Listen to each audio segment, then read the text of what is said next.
Hello, and welcome to another episode of the Sim Sundays podcast. I am joined by Random Call Sign, where we're going to round up quite a busy week. How are you?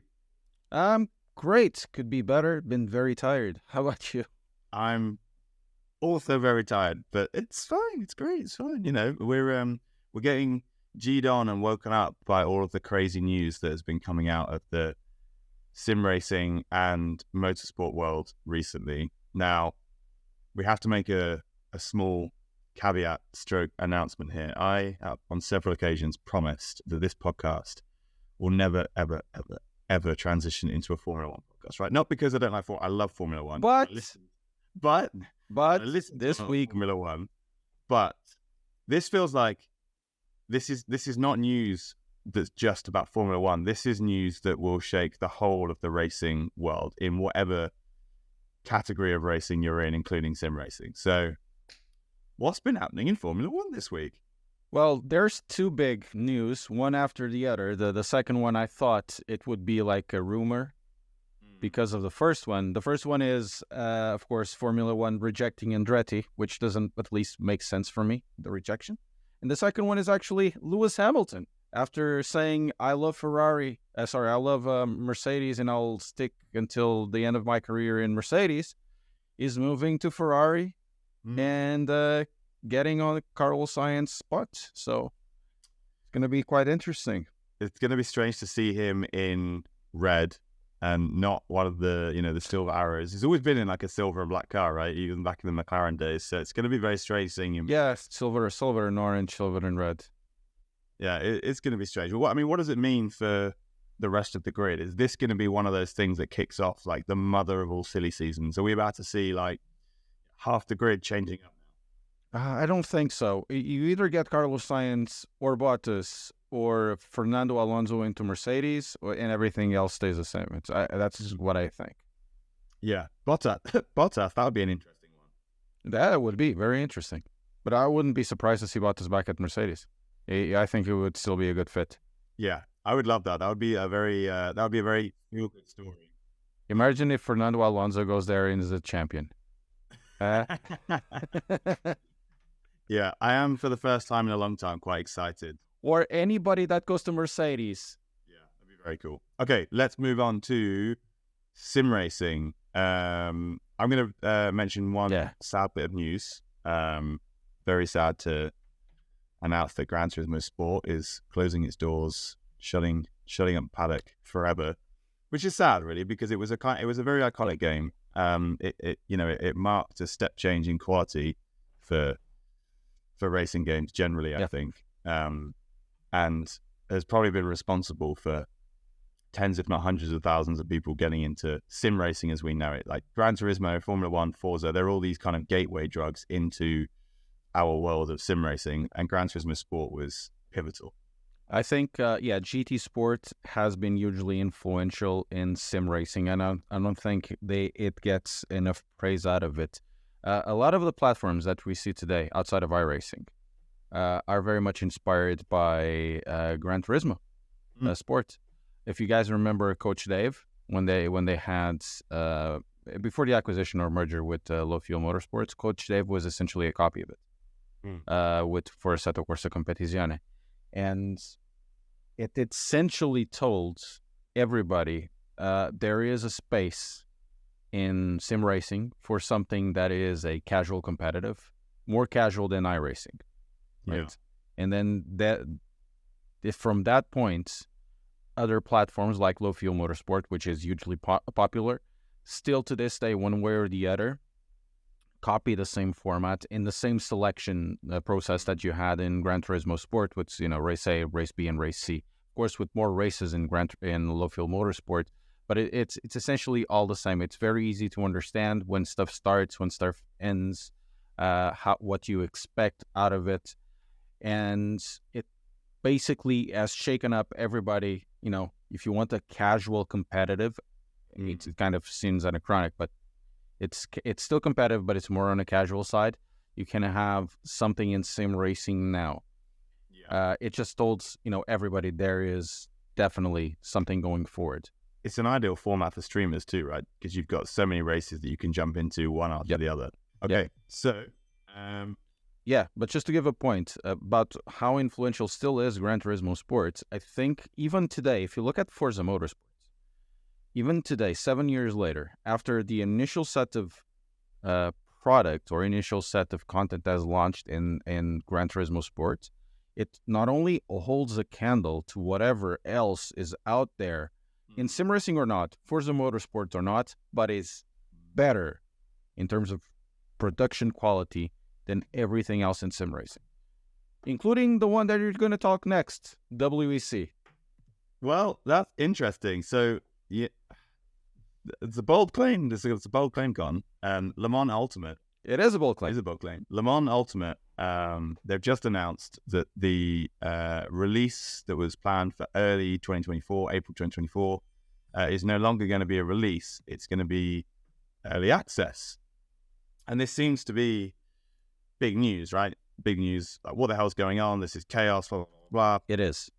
Or have they learned lessons from previous releases and are thinking, well, why would we do what we've done previously when it didn't work and it was a shambles?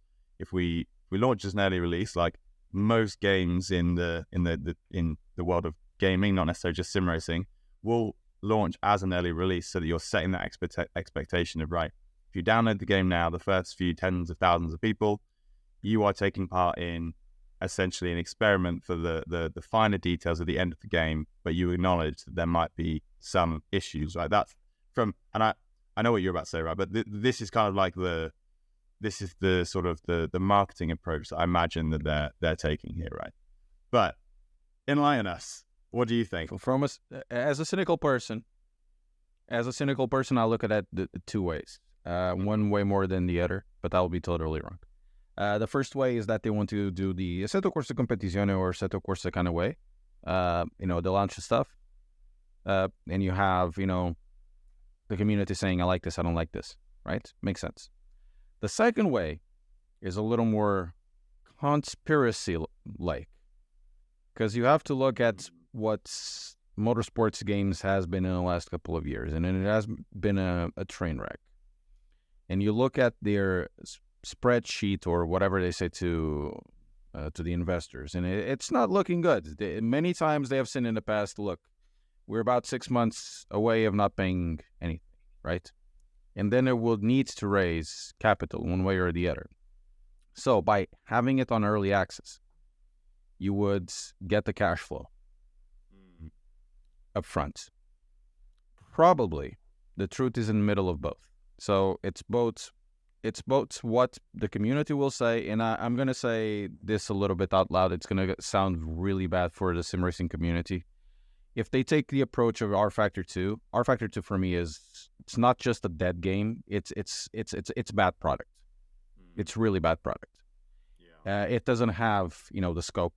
It cannot reach anybody. And WEC does have quite an interesting name, Le Mans, all of that.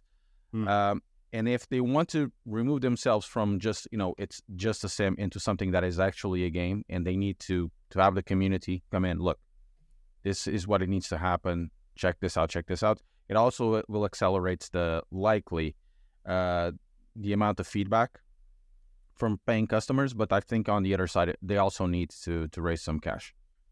Yeah. I could be totally wrong. Yeah, it is one of those situations where it's kind of like risk mitigation, because you're putting this little badge on it that's like not finished yet, but you still got to hit a minimum threshold. So it'll be interesting to see if they hit that minimum threshold where people aren't doing the 14-day, 2-hour Steam discount, not discount, refund. Yeah. Steam is a very powerful refund tool where if you play the game for less than 2 hours and you've had less than 14 days, you can just refund it, no questions asked. So there is some risk that they're carrying. But we do know, for example, that Motorsport Games have cut away loads of other assets that they had in their portfolio in order to be able to focus purely on this game. Yeah. Well, they lost BTCC, they lost IndyCar, they lost NASCAR. So they had too much of a wide scope for a lot of titles, and they, downsized a lot, and they had to, probably go back to basics and what can we actually deliver? Can we have a minimal viable product in one product category? And I think I don't think, honestly, looking at what they had, I don't think WEC was the right choice for me. It would be NASCAR, but looking at the mess NASCAR heat was, Yeah. I tried it. They probably thought the same as you. But it's strange because they went for it on a more I don't want to say arcadey because it does sound bad. They went into a more approachable way, and I think they did it good. But the problem is that team wouldn't be prepared. If it was the same team that was developing WEC, but at the same time having somebody that can gamify some aspects to, keep going it forward to make it more interesting at the same time at the level more or less of a Heat 2006 or even a NR 2003 or something like that, you would probably mesh everything together very well. But they just failed. The game was full of bugs. The game didn't play very well. There were a lot of issues with it. And of course, people were mad. The sales weren't very good. But, that's the thing. They had the good product, but they couldn't develop proper games. But for the WEC, I think they're looking towards more of a simulation approach. I still think that they need to do, gooder user interface. They need to make it approachable for everybody to join in, create their own races, either single player or multiplayer. It can't be the mess of menus that R Factor 2 was for the longest time. It needs to be very simple to set up stuff. Like I said, of course, the competiciones, right? So they need to mesh everything together very well. I'm not very hopeful, but I'm not doom and gloom. I'm interested because I do enjoy myself some endurance stuff, but I'm not setting myself up for failure, if that makes sense. I'm interested, but I'm just don't feel very hopeful for it, and I think it's the good way forward. I'll have a look at it. I'll give my my honest opinions about it. If it is good, it is good. If it drives well, it drives well. If it's fun, it's fun. If it's not, well, it's not. We'll see. We'll see. It's on the 20th, I think, later this month. And I guess I'm making an assumption here, but we're all coming from a position. We're all coming from a place where we want this game to do well. So we're not naysaying in the sense of like, I do. We don't wish them to have the success. You kind of do. Like, Motorsport Games has been around for quite a long time, and it's done some great things in sim racing. It's it would be really nice if they could get this right, and everyone could get behind a really cool new game, Le Mans Ultimate, WEC, and open up a whole new focus in sim racing here, and everyone enjoys it. Like, that's what we want, right? That's what I want. I'm looking at the pictures that they've sent, the videos, and it looks amazing. It looks great, graphics crisp.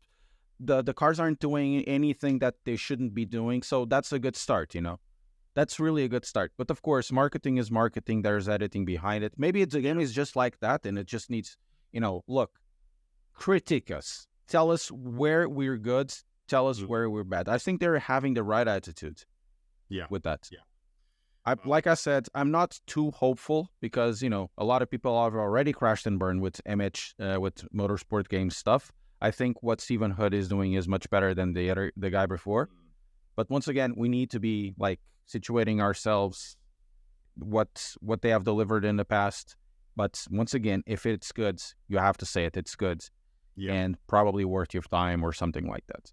I'm hopeful, but not hopeful at the same. I don't want to hype myself. That's what I want to say. Your family on the fence, and that's fine. You can be forgiven given the. Yes. I have no strong feelings one way or the other. But I feel very strongly about that. Okay, well, thank you very much as always. It's been good to cover the news of the last week. It's been an intense week in sim racing. It's been interesting. We are now going to transition across to our interview with a certain Matt Sten, founder of Trak Racer. We spoke to him, I think 18 months ago. I think he was right after your episode. I think he was number 2 or number 3 on the podcast. And he's come back 18 months later. And my goodness, the amount of stuff that company has managed to do in 18 months, including a whole new range of, not released yet, but electronics that they took to Sim Formula Europe. It was really nice catching up with Matt, chatting to him about how it's been, what it's like being a founder of a company that's under so much scrutiny. I made a point to mentioned that he is the most active person in his Facebook group, and yet he's the CEO of the company. How on earth does he do it? But it was a really, really enjoyable chat. So enjoy.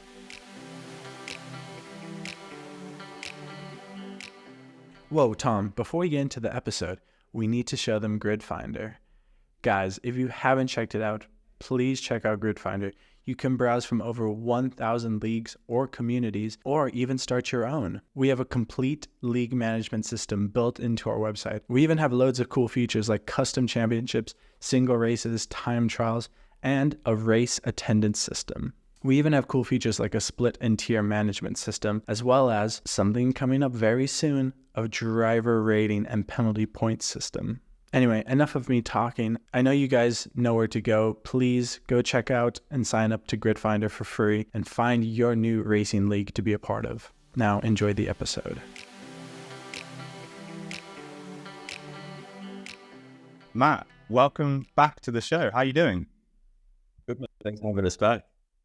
Well, you're the second person ever that we've had on the show twice, and I'm very excited because not only has sim racing changed hugely since we last spoke about 18 months ago, but Trak Racer, you've absolutely exploded. You seem like the busiest man in sim racing right now, and congratulations on your 15th.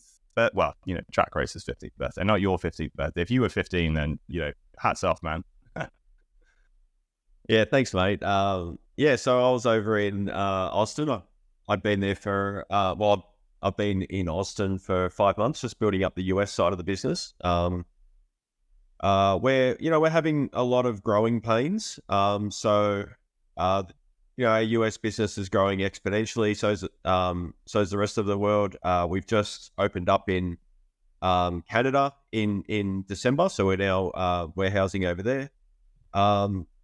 We've just been constantly growing the team and investing in new systems just to try and keep up. So yeah, it feels like it's hugely logistics dependent, your business.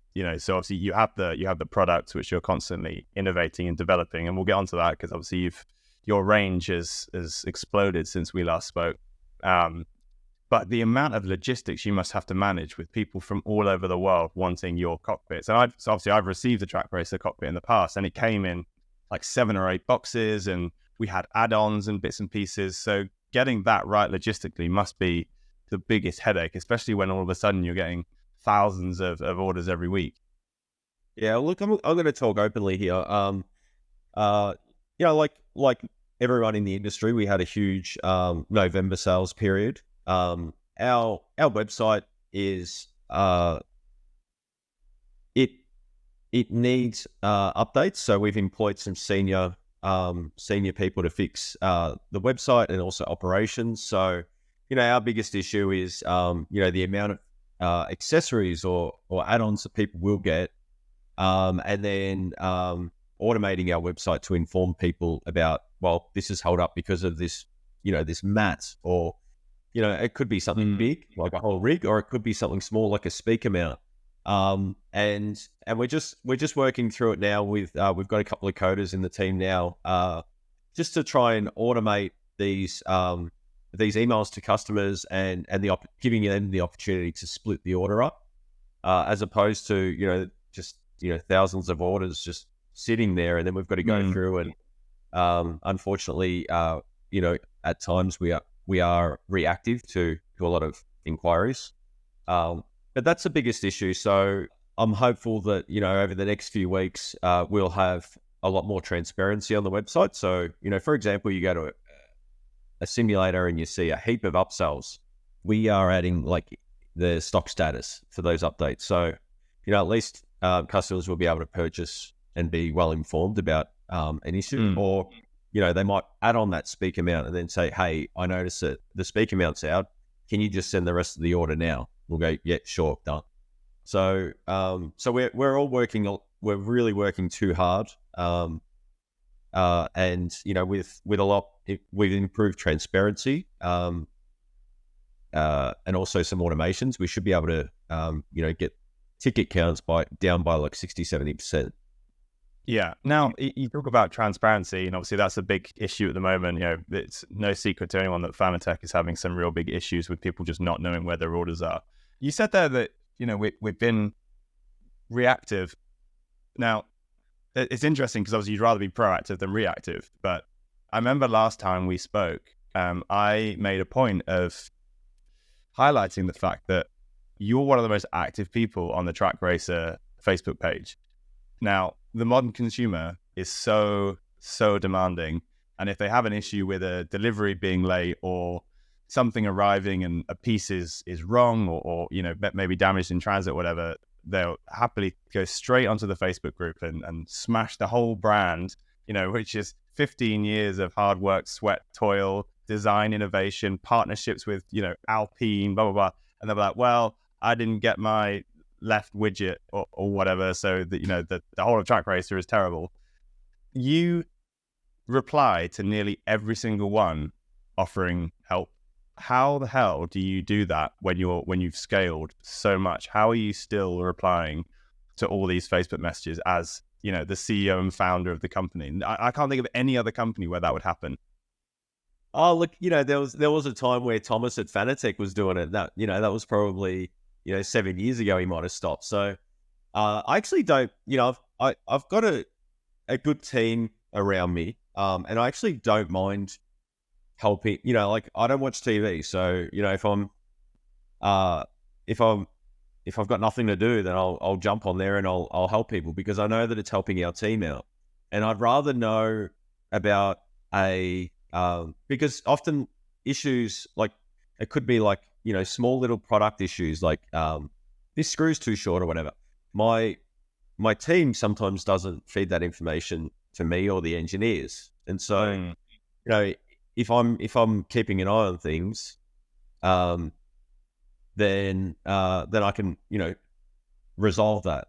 And it could be like, you know, just a little tweak in the next production, or getting the parts over and reworking all the stock. And it's also good to sort of know, like, it's not always true either. So, you know, an hour ago, I looked at the Trak Racer owners group. Someone said, "Oh, can someone tell me how long it takes?" Can someone tell me how long it takes to get a reply? I haven't had a reply since the 5th of January. And I look on our ticketing system and I'm like, hang on a sec. We emailed you on the 15th of Jan to an email. And then he said, oh, I was looking at the wrong one. So yeah, they love to bash us. We've got a lot of haters out there. Eventually, you know, we'll be world-class, and, you know, we'll have the full suite of products, and, you know, we'll get past this, just like Fanatec will get past all this. You know, it's growing pains. That's yeah. It's a good problem to have, right? The opposite is that you've got no one complaining because nobody's buying. Yeah, correct. Yeah.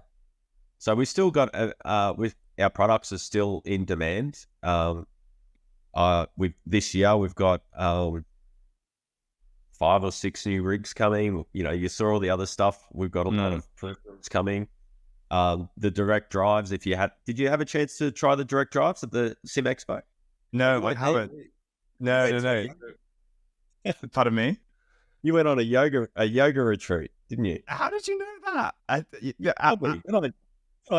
told you. Okay, I was going to say, unless you follow my girlfriend's Instagram, I have no idea how you found that. Yeah, So I just before Christmas had a lot of friends over and was drinking too much, and one of them runs a yoga retreat. Like, you should come to me. I'm like, nah, it's all. I know how to breathe. I don't need to do breathing exercises. She's like, it's so much more than that. And drunkenly, I signed up and paid, and that's like, bugger. It's the same week as SFP. But anyway, yeah. So I have it. I have. Pardon me. Did you like it? You liked it in the end? You know what? I did. Yeah. I was really skeptical. Really skeptical. I was like, breathing, meditation. Like, I know how to breathe. Like, what benefits could this possibly bring? And actually, it was really interesting. The sound bath was a bridge too far for me. I had no idea what that was about. Wasn't tuning into the vibrations or whatever it was meant to be. But other than that, it was great. Great group of people, fantastic food. We did exercise every morning, yoga. It was nice. It opened my eyes to it. I think maybe next time I would sign up, voluntarily. I'd give it another go. But yes, the point is, I did miss the Sim Formula Europe. I was gutted because I think Andy put on a great show, and the highlight, we were talking in our show before SFE and after SFE. Me, Random Call Sign, and George Morgan, we do a pre-show segment, which if you're listening to this on Spotify, you will have listened to about 10 minutes ago. We were discussing Trak Racer as essentially being the big news at that show. Like, we're always trying to predict what's going to be the big headline. And for us, you bringing the direct drive wheels to the show was the headline. Before the SFE, before the Sim Expo, we were wondering, will anybody be able to actually physically touch them and try them, or will it be on display? Because obviously Sim Racing Expo, I think the year before last, they were 3D printed versions, but now people actually tried them. And I read Tom Harrison Lord's review of the direct drive wheelbase, and he said it was too early to tell because it was kind of a pre-production prototype, but seemed very promising. Now the range looks incredible. So I don't know, have you is there a version out there that we haven't seen yet that you've tried? It's definitely I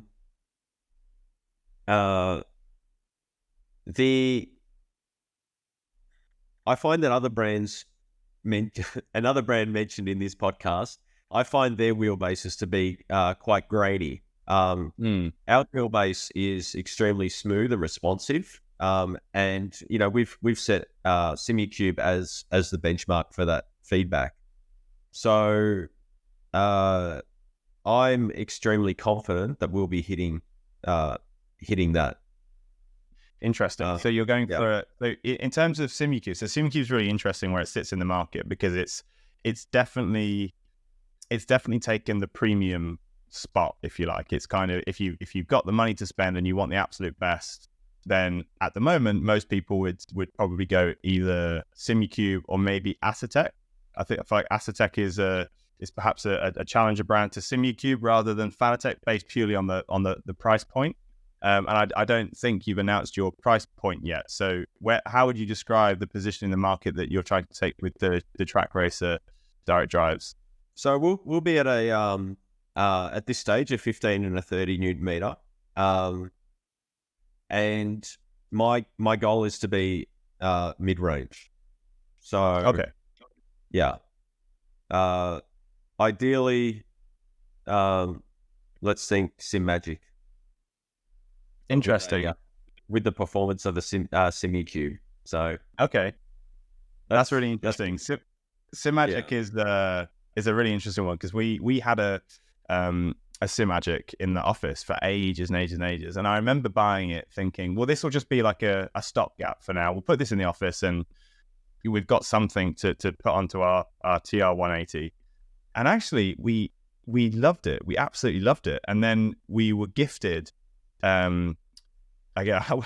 feel like the direct comparisons maybe aren't appropriate here. We were gifted another popular brand's kind of entry-level direct drive, and we were like, we missed the Sim Magic, man. The Sim Magic was so much, it was better, it was more responsive, and yeah, it was really interesting because, you know, Sim Magic does do good products, and, you know, it's good quality as well. So since you've mentioned it, I mean, my mind is full of about a million questions here, and I want to talk about the American market at some point, but since we're on to the market of direct drive wheels, you've got SimMagic, Moser, you've got Thrustmaster and Logitech upping their game, you've got Turtle Beach coming into this space now. It's an incredibly busy place to be, right? And I'm not going to say it's oversaturated yet, because I don't know if it is. I think the demand for these wheelbases is huge. If you look at all the issues with people's deliveries not arriving and people kicking off because it hasn't, you know, the supply, I think, is probably keeping up with demand. You'll have more data on this than I do, but it is getting hotly contested, at least. And I think Turtle Beach coming in is a real signal to the rest of the market that the rest of the gaming market is looking at sim racing as a huge opportunity. Like Cooler Master, for example, entered last year with a rig. You know, now Turtle Beach and Thrustmaster and Logitech have renewed their range. They've brought direct drives out. They've upped their game, essentially. There's a lot of established brands coming into the space. How do you react to that as a kind of OG sim racing brand. You celebrated your 15th birthday last year. You're one of the first to the space. How do you manage all of these Goliaths of the gaming world coming in? Well, we've got a head start. So, in August last year, we had a $2 billion NASDAQ company try and acquire us, which, I was pleased to turn down. They're entering in the space, and it's not one of the ones that you mentioned.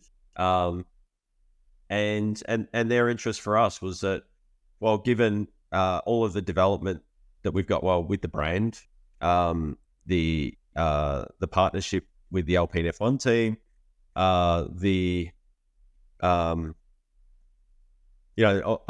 solving a lot of the issues with regards to manufacturing the rigs, or the fabrication side. We've got new and clever seat designs coming, but also the software and the peripherals. All of this would give any large company a 3-year head start. So, and Trak Racer in 3 years, I'm pretty confident that it'll be a much different company. So, yeah, it's really interesting because you're talking earlier. You said that you're going to be bringing out 5 new rigs this year, and I remember in our last podcast, I said to you, right, you've got a range of rigs from you've got the entry level, then your aluminium profile, you various different options, TR 80, 120, I think 180, etc. You've now got your premium branded Alpine TRX. Where do you go from here? Like, there really can't be that much more you can do. Like, a rig is a rig is a rig, right? As long as you can sit in it and you can reach the pedals and the wheels, that's it, right? And you were like, Tom, you couldn't be more wrong. There's so much like ergonomics and features and design that you can build into these rigs. Like, the possibilities are endless. And I was like, okay, interesting. And then obviously your focus this year was on the peripherals and the TRX. So I'm intrigued to know these 5 new rigs coming out this year. What's going to be different? What's going to be significantly different about them? Look, those rigs will obviously cannibalize other models. So, a couple of the rigs are entry level. A big pain point for us is shipping. So with our TR120 model, we were the first, and now still the only company in the industry that split up these boring aluminium profile rigs. So we added another dimension to it. So it actually looks different. And so the TRX will likely, not in the short term, but that will go through an update. Like we've got about, when did we go? I think we started shipping those about a year ago. So we've got a year's worth of feedback. We've also had rigs go out for reviews.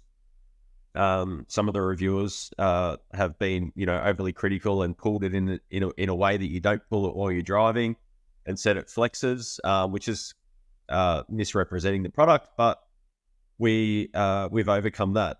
Our TR8, which is one of our tubular frames, that's going to have a bit of an update as well. So yeah, as I mentioned, we've got a couple of entry-level models coming. So we're going to go after that entry-level market, which is a bulk of the market. So yeah, you look at Fanatec, and Moses' focus is on entry-level. That's because we're, probably where 80% of the market is. So are we talking kind of the under-desk type wheel stands, or are we talking play seat fold-up arrangements or similar? Look, we might have a fold-up model in the works. We already have a folding frame. It's probably our least popular model, but it is. I think it's a great product, and everyone that gets it loves it. That's our FS3 model. And then just some tweaks to try and lower shipping costs. We've got our partnership with Airbus, so expect a flight simulator coming. Yeah, it's the flight sim market, as people who listen to the podcast will know, has totally gripped me. Like my spare room now, as you can see, that I've got the rig behind me, and then I've got the Thrustmaster Warthog joystick and throttle either side of it. Like it's actually a bit of an outrageous man cave now. I've probably taken it too far, but it is interesting how there's that crossover. And one thing that I've looked for is an off-the-shelf rig where I can race and I can fly. Right now, there are some products out there that do that, but whenever you go onto YouTube and streamers will say, well, this is how I set it up, or gamers like, well, this is what I've done, there is always some workaround, and it's usually the fact that you need two sets of pedals, right? You need to have the pedals that you're racing with, and you also need the rudder pedals. So I've got some ideas for how I'm going to do it, but I wonder if that is too niche a market. Like the high-end sim rig market is already pretty niche in the grand scheme of things.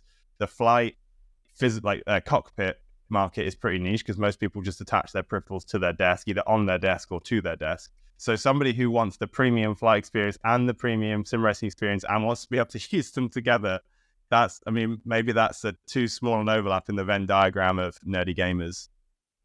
Wow, mate, I feel if someone's let's say can afford to be in both, I think they've got a big enough house and enough cash to buy two.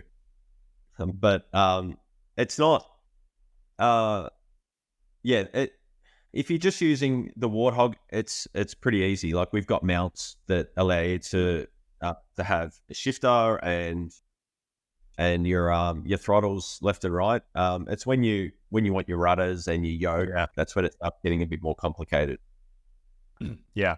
And again, a very niche market there. But yeah, you've outed me there. So that's a good point. Maybe I should just stick to one or the other. That's the thing, right? You get I've got this as a very first world problem. I get paralysis now in an evening where I'm like, oh, I've got a couple of hours. What should I do? Like, well, do I want to race or do I want to fly? Do I race or want to fly? And then I spend most of the time deciding.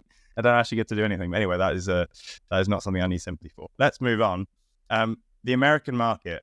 Now, you've obviously spent a lot of time in Austin recently. You said that you've got warehousing in Canada.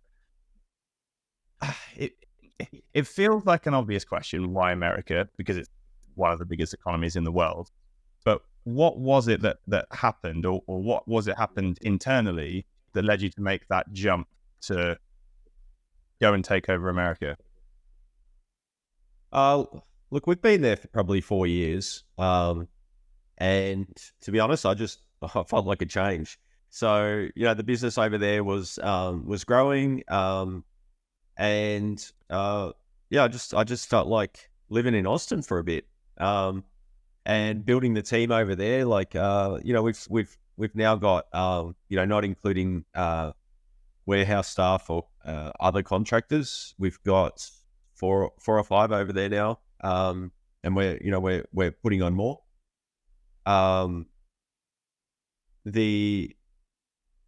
Melbourne's home for me, so we've still got our office in Melbourne, and I've loved working with the guys there, and then we've also got our office in Netherlands, so we've got a decent sized team in Europe. So you must be doing quite a lot of travel between these three sites. Mate, I'm not going to Europe in the winter, so they'll probably see me in May, June. But yeah, I don't generally. I like to go where the weather's warm. Yeah, I was pretty jealous at the beginning of this podcast, but I noticed that you were wearing shorts. I think even at the height of summer, that's not something that we get to do. Maybe now with all the PCs in here. But okay, so let's talk Alpine. So when we did our last podcast, it was very new. The Alpine partnership was incredibly new. So how has that been over the last 18 months from both sides? Like, have Alpine got out of this what they wanted? Have you got out of it what you wanted? Like, and where's the partnership going? So, well, our partners, they've been a great partner. They're, I would like if they would speed up the whole. They're dabbling into esports. They're going hard, but it'd be nice to see them go a bit harder. They're very, very supportive. I was invited along to Vegas F1 in November, where we had two two rigs set up with motion in the Venetian Hotel, and then one in the Alpine suite. So, wow. Yeah, that was cool. That was exciting. And then we also had, we're involved in the Austin F1 where you were. And then a lot of different activations. So in Austin, they had, with their partnership with Xbox, they had an activation. So we were a part of that. And yeah, there's, well, I think it's a win-win for both of us. They want rigs, and we want to align with a world-class organization like Alpine F1. Yeah, it's interesting because it's at that stage the F1 teams were dabbling with esports. I don't think they'd really thrown their full weight behind it, and we've seen esports activations from McLaren, Ferrari esports, Alpine esports, but not too many from anywhere else. Like there's nothing notable that I can think of from Red Bull or Mercedes. So it feels very much like you've aligned yourself with an F1 team who is throwing themselves into esports. Like if I had to think off the top of my head, like which of the F1 teams is most involved with sim racing, I would automatically say Alpine, because Alpine esports, that they do stuff other than just F1, which I think goes a long way with the sim racing community.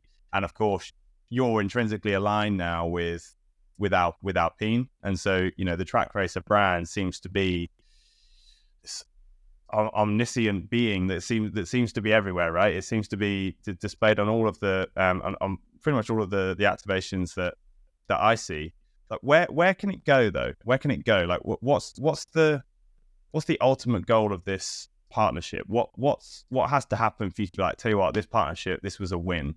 Look, I think it's a win to be able to align ourselves with F1, with an F1 team to start with. The exposure that we get through our partnership, so at different locations with the drivers, etc. I think it's already been a win. I'd love to work on some new products and get their engineers involved again, like we did with the TRX.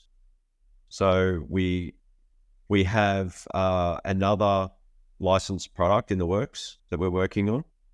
So hopefully the market will see that this year, most likely end of the year. Because it's not, if you think kind of replica, it needs to be up there. The standard of the product, we can't be doing entry level. So interesting. I mean, based on that, not us. I'm not fishing here, but wink twice if it's a wheel rim. Yeah, it might be. I mean, that would be incredibly cool. That'd be incredibly cool. But anyway, okay. So the Alpine sponsorship, from where I sit anyway, as a consumer and enthusiast studier of this space, seems to have been kind of like the headline of Trak Racer's journey in the last year. And the TRX was intrinsic to that because it was the physical product that came off the back of it. When we last spoke, the TRX hadn't launched. I think it was the following January it started to ship out. So how has the reception been? How has the process been of getting that TRX out? Because I know you had a huge waiting list of very vocal people wanting that rig in their spare rooms. A very large percentage of those people absolutely love the product. It's extremely adjustable. It's easy to put together. It suits 99% of people. It looks lovely. Thank you. We've been getting stung on shipping. The box, one of the boxes is far too big, so we get a massive surcharge. We've been to the most to more extent taking the hit on that and not passing it on. And so the update that we're working on will address that issue. So essentially put things into smaller pieces, and then there might be a little bit more assembly, but hopefully the customer will get a better price as well. So everyone that got the product most people that got the product absolutely love the product. The finish, the adjustability, it's from what I see, we under promised and over delivered on that. So it's been everyone seems to be happy. We've got 40, 50 of those TRXs that sit with Alpine and fly around the world. So yeah, they're very satisfied with it. We're happy because it's the most innovative cockpit on the market currently. I don't know what someone else can do, but like we're going to be experimenting with different colors. So you might see a bright orange one, or a navy blue one, or a silver one. So interesting. That's very interesting. Well, I mean, they look stunning as they are, and the seat is magnificent. But that's your bread and butter, right? Making cockpits for people to sit in to attach their peripherals has been your bread and butter for the last 15 years, and now you're moving into a whole new world of electronics. So direct drive wheelbases, wheel rims, handbrakes, gear shifters. So it's almost like a whole new industry, because there's a whole electronics element to it. So hardware and firmware that you've got to get right. Now, when we last spoke, we hadn't seen any of the products. You mentioned to us on our podcast, and it was one of the first places online that there was any proof, essentially, that you were going to be launching any kind of your own electronics. And then we saw it later that year at the Sim Racing Expo. We saw the 3D models. So since the last podcast, the last 18 months, how has it been trying to build a whole new range of products in an industry that is very, very different to what you're used to? We've just hired some experts. So make it sound so simple. As you know, as we've done with the simulators, I'm very involved in the mechanical design and appearance of those. And then we've hired PCB engineer and software engineers and electrical engineers. So it's quite interesting. One of our competitors at that Sim Expo a year ago came up and said, "Well, why are you doing that?" And I'm like, "Why not?" Because I just like to. Well, I think that I like to disrupt industries. I find it fun, and it's kind of a little bit bratty maybe, but that's what I enjoy. I enjoy doing new things. So with our current range of products, I've got a team that's working on improving the operations. We put on someone that I hope will put an end to our stock outs. So we put on a demand planner with a lot of experience, and then a consultant on top of that, and also looking into the use of AI with regards to forecasting stock, because mate, when you in a single month, when you think, oh well, we're going to go up 30% and you triple, it's so hard. You can't predict that shit. So nor could AI, but at least we could put in some variables, like it could be an input with what sort of activations we're doing in that month, or what's actually happening, how much we're spending on ads, and then hopefully this clever AI stuff could give us a better idea of what we need. And we're depending on where in the world we're shipping the stock, like it's up to could be up to 5 months from order. So a couple of months on the water and inland transport, and then like 2-3 months of production. Yeah, interesting. It's I guess you don't have to. You're not shipping huge lumps of stuff anymore in a big heavy aluminium profile. They're going to be smaller, compact boxes. Direct drive wheels are obviously very heavy, but then wheels and all the other peripherals not so much. So perhaps it might be more challenging in terms of the electronics and the engineering. But you're smiling, so maybe not. But maybe less challenging when it comes to shipping. I'm smiling because you're absolutely right. Like I can't wait to be shipping smaller boxes. Like a single parcel with a single tracking number. That's a dream. So these guys like Fanatec and Acetec, they've had it easy, mate. So yeah, I guess it's the multiple boxes that the Trak Racer rigs come in that must be the absolute headache. So I guess you're gonna enjoy that. Now, something else that you're used to is dealing with influencers. So influencers are, as you mentioned earlier, they're a huge part of your of anybody's marketing campaign nowadays, and you're having to manage the subjective views of individuals who put a lot of stock in their own view, right? When they put something across, it's very much as a fact. Not, the good ones are very open and well, this doesn't work for me, but it might work for you. But some are very like, this is this, and no other opinion is correct. So opening up Trak Racer as a brand to a far larger number of reviewers who will do reviews of wheelbases, wheel rims, shifters, handbrakes, etc. Are you nervous about all of this stuff going out to them, or are you excited? Well,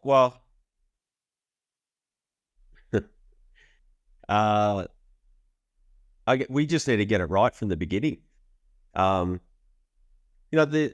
problem with like influencers, some influencers are amazing. Like fortunately, most of them. Others can sometimes have their own agenda. So it could be, they're working with a competitor, or they're getting like a more commission from a competitor. And some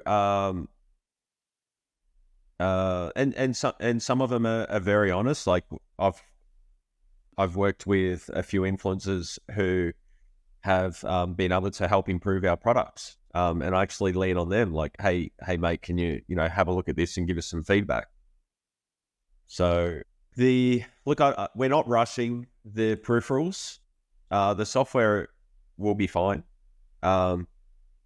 It's more about we just want to make sure that we've got enough support to help everyone as they get their products. So we're going to learn a lot in the first year, and I guess it's my job just to make sure that it is genuinely plug and play, or we're screwed from a resource point of view.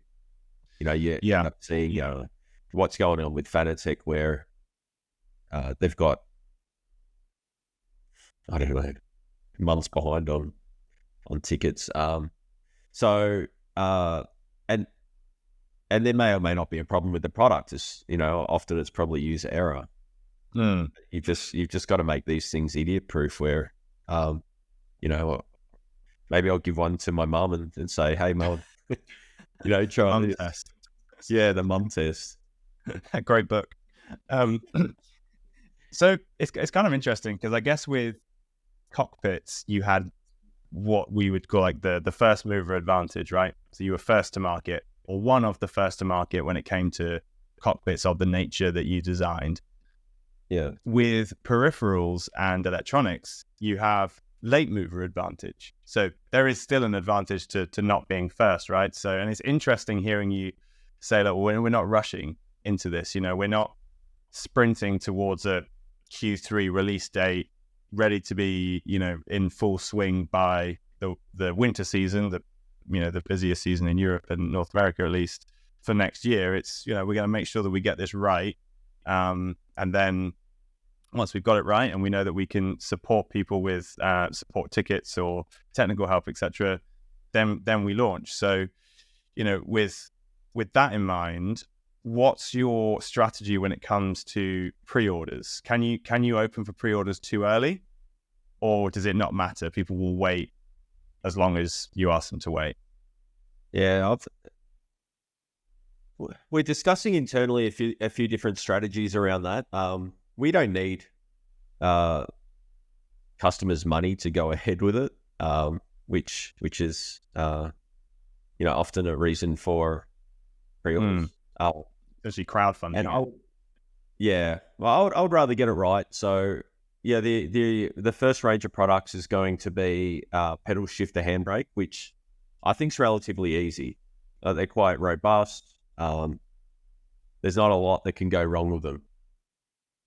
We've worked with a high tier engineering firm in UK to get us to production and to make to manage that production. So we've invested externally there, and then the wheels are maybe a little bit, well, the software that goes along with the wheels is a little bit more complicated, and then the direct drive will obviously cause a few sleepless nights. So yeah, we want to be ready for that.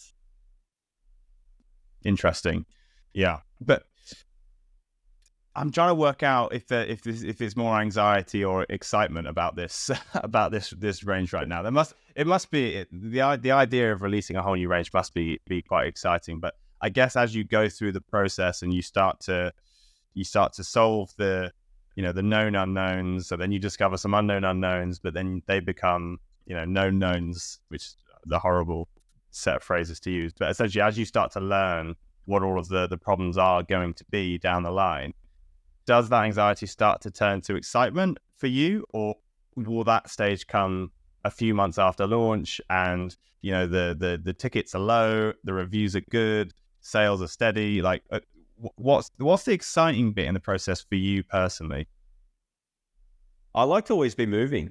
I like people to say that's a fucking great product. That's what drives me. It's not the money. It's having just happy customers, happy with the brand and the product. So, when I'm not going to bring in 20,000 sets of pedals, so we will start. We're not going to go hard out of the gate. We've got enough customers out there that would be willing to beta as well. So this is an option. And what, as you said before, and then you sort of moved on.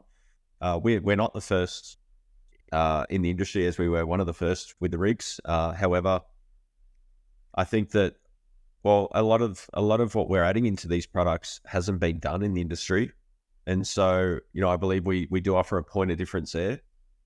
These peripheral companies at the moment, they have pretty high margins, which is a lot higher than we work on, and so we're going to be able to disrupt there with better value products. We're also the performance of the products, I believe, is going to outperform the competitors. So our pedals, 200 kilo load cell on the brake and 35 on the clutch and throttle. We've got a few nice little additions in there as well. The mechanism within the shifter is not just a cheap standard switch. We've actually engineered a special gear system which will give you that perfect feeling, a good sound, and it's going to be it'll last a long time. So we're using Hall sensors. We're not using analog switches. So these little things that we're investing in, we're not going to have a lot of warranty issues over, and the product's going to be better. It's interesting that you talk about the sound that the peripherals make, because it does make a difference. I don't think I've ever fully consciously appreciated that I care about that too. Like a good set of shifters, they sound good, it feels good.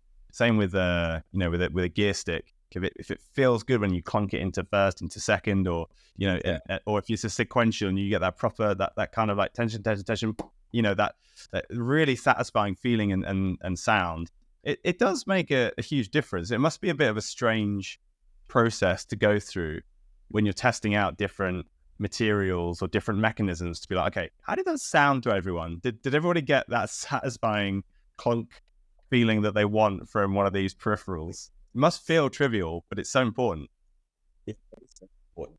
The issue that we had with the sample at the Sim Expo last week was that it was too noisy. And so Johan, who heads our European team, he was like, we gotta keep it quiet for the neighbors. So we're working on improvements there to lower the sound, but I think the feeling of it is just absolute spot on. Okay. Now, how many of your like peripheral and like electronic sales do you think will come from people who see value in staying within the Trak Racer ecosystem, i.e., two scenarios, right? One is I don't have any sim racing equipment. I find a Trak Racer rig. I'm like, oh, well, Trak Racer also do their own wheelbase and wheels, so I may as well get it from the same place because it's the same delivery, it's the same invoice. Not that matters too much, but I know that it's all going to fit together because it's the same brand.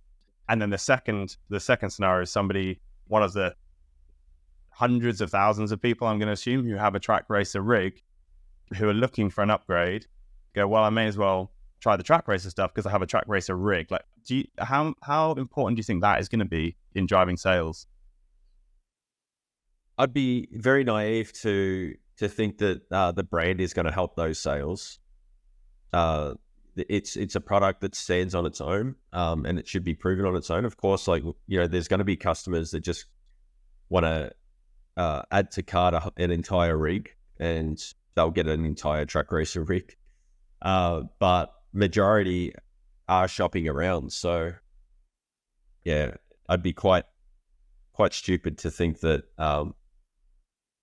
the people are just going to buy it because it's a Trak Racer. Like they're going to do their research just like they would anything else.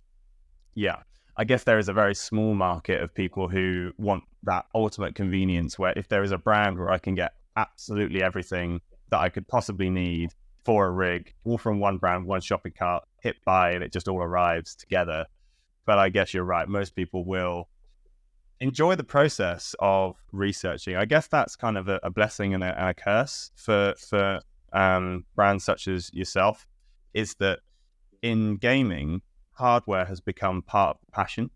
So whether that's, you're building a PC and you're watching YouTube videos about which CPU and GPU to go for and how to overclock and, what the megahertz of your RAM means in terms of frames per second, like really like diving deep into that world has become just as much a part of the culture of gaming as playing the actual games. And obviously in the sim racing world, you've got that, but like on steroids, because it's the only sector of gaming where you have this many options for hardware, different types of hardware to add to your gaming experience. And so part of the culture is watching review videos, having your favorite reviewer, maybe being a part of their Discord community, maybe even racing with the hardware reviewers who know these products inside out. And so as a sim racer, you go through this journey of building relationships with brands through all of these influencers, and it becomes part of the passion of sim racing. Like every sim racer I know has, I'm a V3s or a Huysenbelt guy, or I'm a Fanatec or Simucube, or I'm going all in on Moser because they're cheaper and they're just as good and their wheels look amazing, or whatever it is, right? The sim racers kind of almost build this personality based around the hardware that they like. It's almost like your Spotify Wrapped, and you say these are my top 5 songs. This is me. This is my personality at the end of the year. Yeah. Sim racers have a similar thing where it's like, this is the rig I've chosen to go for. Make your assumptions about me as a human being based on those choices. Yeah. So I feel that Trak Racer owners are quite proud of being a Trak Racer owner, as opposed to it could be another brand where they're less likely to show it online. If you can imagine the brands I'm talking about. So there's just, like if you've got a Ferrari, you're gonna, if you've got a big head about it, you're gonna share photos online. You're not gonna share photos of your Suzuki Swift. So great car though. Yeah, great car. It's a lot of fun. I've got a good memory, haven't I? You know what I mean? Like it's car proud and it's rig proud. So I think that definitely like Moser has got their foot in the door with low priced and available products. Fanatec's really trying hard to hold on to that. And then you've got others like Logitech and Thrustmaster. Well, they're priced out of the market because of the distributor model. Yeah. No, it's been fascinating to watch this marketplace evolve, and the Thrustmaster Logitech unfortunate scenario, I guess, because most people grew up with those as their brands at home. You go through the Argos catalog and get your Logitech as a kid for like 60 quid on your PlayStation 2. That was kind of where it all began. But yeah, they just haven't at all managed to keep up. Okay, so I'm appreciating that we're short of time. I've taken up so much of your time this morning, or I guess it's evening where you are. So thank you. But before we leave, it'd be great to hear from you what you think, if you could choose one, the Trak Racer headline is going to be for 2024, the end of 2024, when we inevitably have you on the show again. You're going to look back on 2024 and go, that was the year that... that was the year that Trak Racer didn't run out of stock. That was the year that, for me, I just want a well-oiled machine that gets the products to customers when they order it, or they're advised. So, as I said, it's painful to see how hard we're all working. We're having growing pains. So our systems aren't where they need to be. So, but I think that's probably a dream for me in 24. But I think for anyone out there in the wild, I would say that was the year that Trak Racer had the full suite of products.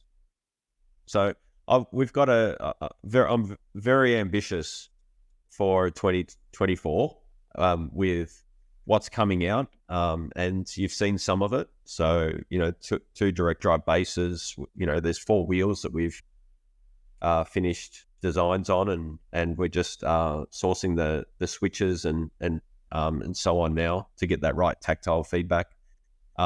The pedal shifter handbrake there, I'm hoping production's finished April.